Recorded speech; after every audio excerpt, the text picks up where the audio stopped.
matchup we've all been waiting for. Zion against Giannis. Got me feeling like the man. Giannis Antetokounmpo continues to be most efficient player in the NBA.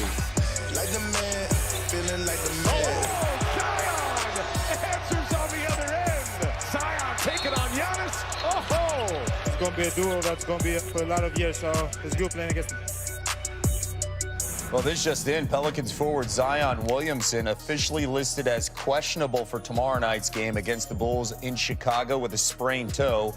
Zion struggled from the field in last night's loss to the Bucks, going just 5 of 19 from the floor, finishing with 20 points. Now, he missed the first 44 games of the season with a knee injury.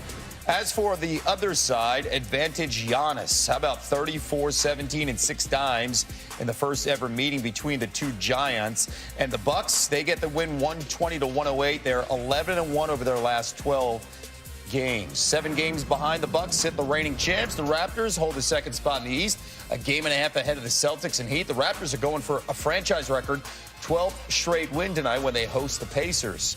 As for the Heat, they are fantastic. Coming off a 31-point victory over Philly on Monday, they begin a 6-game road trip when they take on the Clippers tonight at 10 Eastern on ESPN. Miami 22-3 at home this season, just 12-12 on the road. And tonight's doubleheader begins with the Celtics playing host to the Magic. Boston enters having won 4 straight and 7 of their last 8 games, but they're going to be without Kemba, Marcus Smart, and Daniel Tice tonight. As we take a closer look at the Eastern Conference standings, the Celtics hold the 3 seed at the moment. The Raptors, as I mentioned, that 2 seed. Both are lagging well behind Milwaukee.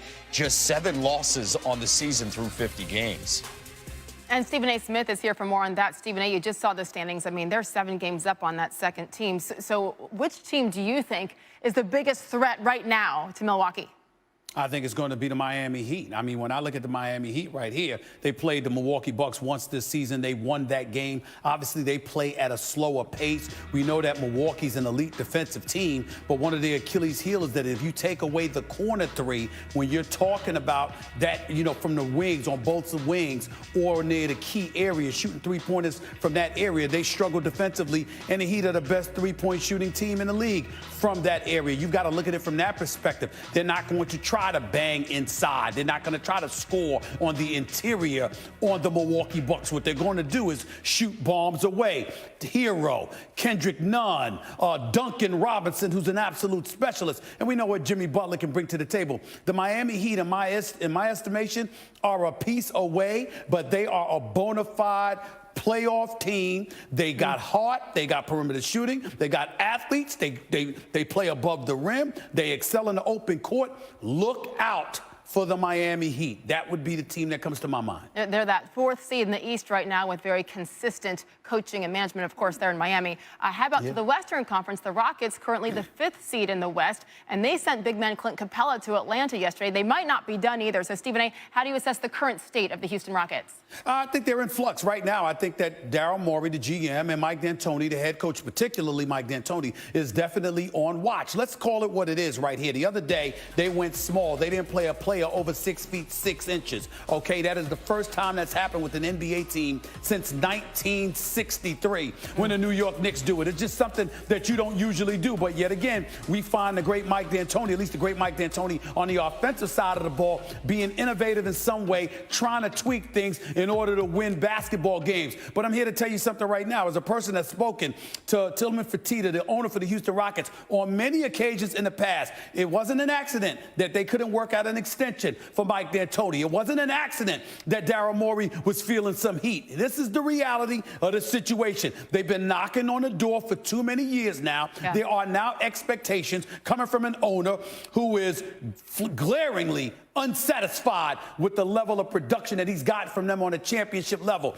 I don't believe he believes this is what's going to deliver you a championship, but he's going to defer to Mike D'Antoni and Daryl Morey, and damn it, it had better work. And if it doesn't work, I predict there will be changes in Houston come next season. Figure out what I'm talking about. Yeah, and this despite bringing in a former MVP and Russell Westbrook, but it just has not felt right there for a couple of years. Stephen A., we'll see what happens. By the way, they play at the Lakers tomorrow night. Stephen A., just getting going. Next up, he's got SportsCenter presented by Mountain Dew. Woj joins him for the latest reporting on the eve of the trade deadline, and Stephen A. evaluates Boston's chances in the Eastern Conference. That gets you set for our game tonight, game one of the doubleheader, Magic and the Celtics on ESPN and the ESPN app. Kevin. Sage, Stephen A. got me fired up. I cannot wait for that 7 o'clock show. Let's stay on the Magic right now as Cassidy Hubbard will be a part of the game crew tonight on ESPN. Cassidy, Markelle Fultz has already played more games this season with the Magic than during his 2 seasons with the Sixers. Okay, outside of being healthy, what's been the difference for the 21-year-old this season? You guys just caught me because I'm feeling good, and that's just it. Like, we need to feel-good story, especially in the NBA right now, and Markelle Fultz is exactly that. And feeling good, both physically and mentally, is the difference for him. And we spoke to him earlier, and he said, look, it was such a tough battle for him. There were times last year when he was questioning if he was ever going to be able to move his arm again. And really, what he said is, with the Magic, he has a new perspective on playing and a new perspective on fun. And I talked to him about the criticism that he felt last year, not just about everyone trying to diagnose what was wrong with him, but just, whether he was ever going to play again. And I asked him also if he's feeling the support now this season. I love it. I appreciate all the love, but at the same time, it was a time where, people were supporting me, but it was also people that doubted me. I think the biggest thing that I'm worried about is, my team, how they view me, how my family views me, and that's really the only thing that matters to me, and how I feel I perform. But at the same time, it always feels good to work hard and, to have other people see, your hard work and, for it to show. So I appreciate it, and it just fuels, the fire that I have under me to work even harder. And this will be the first game the national televised audience will get to see Fultz in a Magic uniform. He won't be matching up against Kemba Walker, who is going to be out his 3rd straight game with a knee injury. The Celtics will also be without Marcus Smart and Daniel Tice for this game. Kev? Our tip-off Magic, Celtics, Cassidy, Mike Breen, and UB Brown on the call, ESPN, 7:30 Eastern time. And Fultz will always be connected with Jason Tatum. That guy, remember the Sixers making that trade to move up to number 1. And Tatum then was taken number 3 by the Celtics. Tatum now the All-Star. He scored 20 points in 6 consecutive games, one shy of the longest streak of his career when including the playoffs. So Tatum in action versus Fultz tonight.